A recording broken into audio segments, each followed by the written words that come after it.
दोस्तों, यदि आप आयुर्वेदिक वैद्य हो और शरीर में किसी भी प्रकार से होने वाली जो गांठें हैं, चाहे वो पीसीओडी हो, चाहे वो पीसीओएस हो, चाहे वो फाइब्रॉइड हो, चाहे वो ब्लॉक ट्यूब ब्लॉक हो, चाहे वो शरीर के किसी भी हिस्से में होने वाली गांठें, छोटे छोटे दाने होते हैं ना, गांठें से हो जाती, वो सारी अवस्थाओं में आयुर्वेद में एक ही दवाई है जो कि इन सभी अवस्थाओं को बहुत अच्छी तरह से ठीक करता है। उसमें से पहला नाम है वज्राक्षार चूर्ण और दूसरा नाम है स्नोही क्षीर गुटिका। ये स्नोही क्षीर गुटिका भी बहुत अच्छा काम करता है, लेकिन स्नोही क्षीर गुटिका जो है इसमें लूज मोशन ज़्यादा होती है, तो पेशेंट कुछ दिन के बाद भग जाता है, खाता नहीं है। ठीक है, तो स्नोही क्षीर गुटिका भी मैं नेक्स्ट वीडियो में बताऊंगा। लेकिन जो सबसे सॉलिड जो दवाई है वज्राक्षार चूर्ण, ये गॉलब्लैडर स्टोन में भी इसका रिजल्ट बहुत ही अच्छा पाया गया है ना। तो चलिए फटाफट नोट करिए, इसे आपने ज़रूर बनाना है और बना करके आप अपने पास रखिए। और सभी प्रकार के इस तरह के गुल्म बोलते, शरीर में कहीं गांठ है, कहीं पर भी ऐसे कुछ है, तो उसको अच्छी तरह से आप इसको ठीक कर सकते हैं। नोट करिए। तो पहले नंबर में आपने लेना है सोनचर नमक, सेंचर नमक, फिर लेना है जवाखार, फिर लेना है समुद्र नमक, फिर लेना है कचलोन, सेंधा नमक, सुहागा, सज्जी खार। इन सबको आपने बरोबर लेना है। अब बरोबर आप ज़्यादा बनाना चाहो तो 100-100 ग्राम, 200-200 ग्राम ले लो।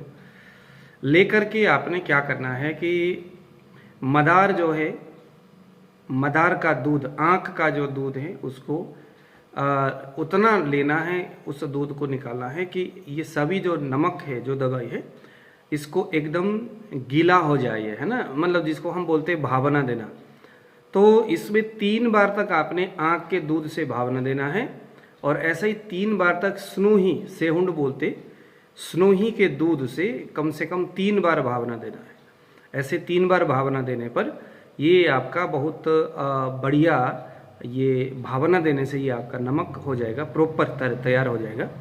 उसके बाद जैसे हम अर्क लवड़ बनाते हैं ना, एक मिट्टी के घड़े, उस घड़े के अंदर नीचे पहले पके हुए या सबल पुष्ट जो आँख के पत्ते हैं उसको घड़े के अंदर डालना है। फिर इसी नमक को थोड़ा थोड़ा करते हुए पत्ते के ऊपर छिटकते हुए अर्क लवड़ बनाने की विधि मैंने यूट्यूब में बताया हुआ है। उस विधि से आप इसको कपड़े मिट्टी करके घड़े को अच्छी तरह से ऊपर से ढक्कन लगा करके कपड़े से उसको प्रॉपर तरीके से मिट्टी से उसको, है ना, प्रॉपर तरीके से उसको लेप करना है, धूप में बढ़िया सुखाना है।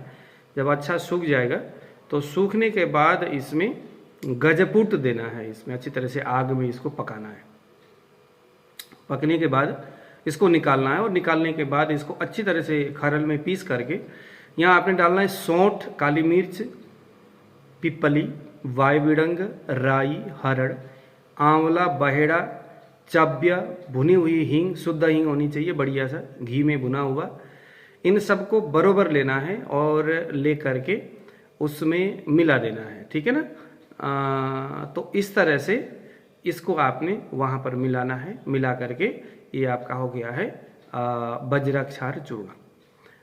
इसको तैयार हो गया। एक शीशे के बोतल में इसको आप रख लीजिएगा और इसमें अनुपान रहेगा मट्ठा, ध्यान देना, मट्ठा है तो मट्ठा जहाँ अनुपान होता है समझ लो वहाँ पर संतर्पण से होने वाली जो गांठ है उसको रुखा करने, उसको सुखाने, उसको सारी चीज़ें करने में ये काम करता है। तो ऑलरेडी अगर किसी का शरीर ड्राई है, अपतर्पण हुआ है, शरीर में रुक्ष गुण बढ़ा हुआ है, तो इसका इस्तेमाल करने से पहले थोड़ा स्नेहन करा दो और स्नेहन कराने के बाद फिर इसके आप इस्तेमाल कर सकते हैं, ठीक है।